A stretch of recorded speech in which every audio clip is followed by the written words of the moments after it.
Cédric Chouviat a pris le poids de ces 3 gendarmes. Si on nous avait écouté, Cédric Chouviat ne serait pas mort.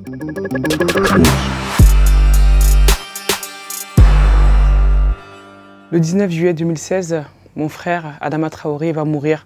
Il va aller faire un tour de vélo quand il va croiser les gendarmes. Adama se souvient qu'il n'a pas sa pièce d'identité. Adama va se faire tabasser.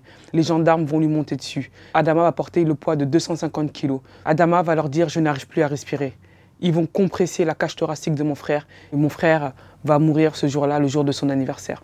Les mensonges vont tout de suite commencer. Quand on reprend toutes les expertises, la première va dire qu'Adama Traoré est mort de cause cardiaque et d'infection très grave. Ensuite, on va nous dire que mon frère est mort de drépanocytose. On a prouvé avec les experts qu'Adama Traoré était bien mort asphyxié dû au plaquage ventral.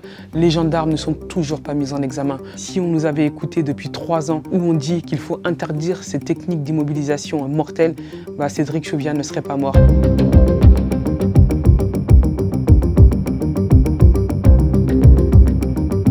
Ces techniques d'immobilisation mortelle sont interdites dans plusieurs pays frontaliers européens. Mon frère en est mort, Lamine Dieng en est mort, Hakim Hajimi en est mort, Ali Ziri en est mort. Pourquoi la France continue-t-elle de la pratiquer? Quand un de nos frères va mourir dans un quartier populaire et quand un de nos frères va mourir dans les rues de Paris, les conséquences ne seront pas du tout les mêmes.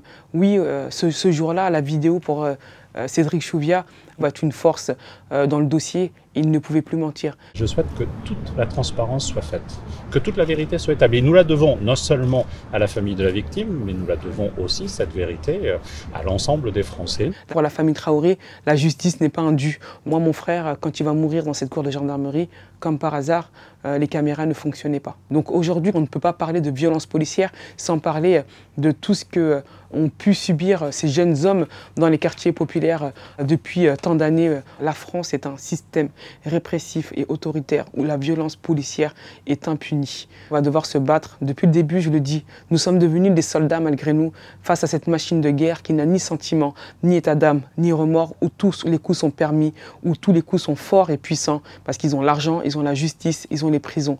Et depuis la mort de mon petit frère, on a mis 4 de mes petits frères, 4 des frères d'Adama Traoré en prison. C'est une façon tout de suite de nous détruire, de criminaliser ma famille. Alors je vous parle, moi, Assa Traoré, j'ai 4 plaintes, dont une mise en examen, parce que j'ai dit cette phrase. Adama, les gendarmes t'ont tué, mais ils ne tueront pas ton nom. Et même si on me met, moi, Assa Traoré, en prison, je ferai en sorte que le nom de mon frère rentre dans l'histoire et qu'on parle de lui dans 50 ans en disant qu'il y a eu un combat qui a renversé le système pour que les autres Adama Traoré puissent vivre.